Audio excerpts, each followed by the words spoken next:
Hi, I'm Dan Aubuchon, and welcome back to the Joy of Tennis Teaching. We've been coming to the net in the last number of videos and working on the volley and the approach, and now we've established ourselves up at the net and we're being very effective with our volleys.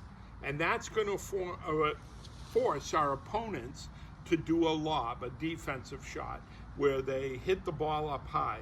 But that's good news, because the most effective finishing shot in all of tennis is the overhead smash. And there's a great progression that we use to teach and reinforce the overhead smash. And a progression is where you break down a stroke into small steps. So let's go through the 5 steps of the overhead progression with our new friend Stacy Sims, who just arrived here in the desert and will be working at the JW Marriott with Jim Leupold. Okay, Stacy, stage 1 of the overhead progression is you get both arms up and you would catch the ball in your left hand. This forces you to get in position with your arms up and ready to hit. Stage 2 of the progression is you reach up and just make contact with the ball at the highest point, reaching up as high as you can, making sure that you find that contact point with the ball. Stage 3 is probably the most important stage of the progression, and that's where you're going to go up and use your wrist to hit the ball. And players are often surprised how hard they can hit the ball just using their wrist in this stage. Stage 4 is you're going to go up, hit it with your wrist, but then allow your arm to follow through in a delayed fashion. And then stage 5 is you go up there and you just rip that overhead. Good. One more, a little harder. Yeah, that's it. So the overhead smash is a great shot that you can use to finish the point and put the ball away. This is the ultimate offensive shot in the offensive position, which you forced your opponent into with your great volleying. A story from my teaching days: I was in the Woodlands, Texas, probably the early 90s, and I was contacted by this girl who said she had played at the University of Texas, and she was now trying to play on the Pro Tour, and she had been referred to me by one of my students. And she said, they told me you could fix my overhead. And so we went out on court, and I fed this girl a lot of balls, and her overhead looked great. The technique, the form was perfect, and she was hitting the ball well, no mishits. I thought it was fine. And I said, I'm sorry, I don't see a problem with your overhead. And she said, well, all of the shots are going deep in the court, and I want to be able to bounce it down and over the fence like the guys do.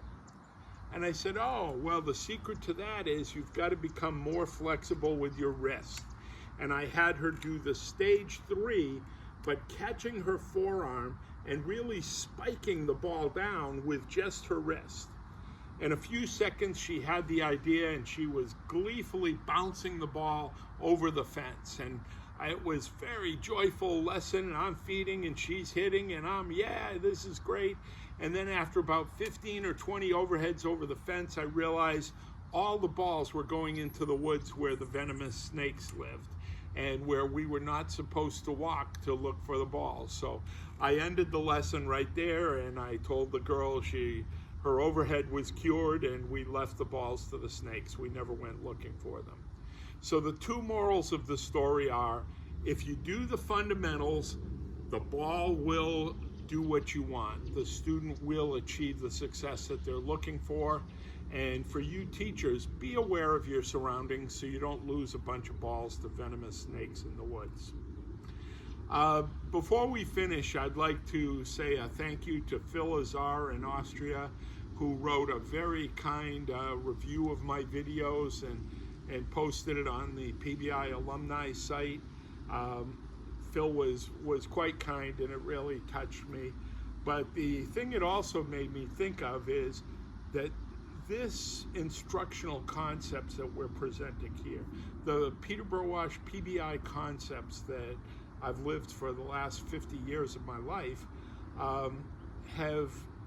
deserve a wider audience. I've become aware recently of some tennis instruction sites that have over 300,000 subscribers. We have about 120, maybe 130 now. And the idea is that they have much better production value, but I believe as they grow in subscribers, they have more resources to do things. Right now, we're just shooting in my yard with Reese, handling my iPhone, and we do it in 1, maybe 2 takes at the most, and we don't ever edit. So if we're going to upgrade this, we're going to have to do more technical things, but we need more subscribers. So I'm asking all of you who have been so kind with your support to share these videos. Let's see if we can spread the word more and get them out there. And let's really bring back the joy of tennis. Thanks very much, and I'll see you next week.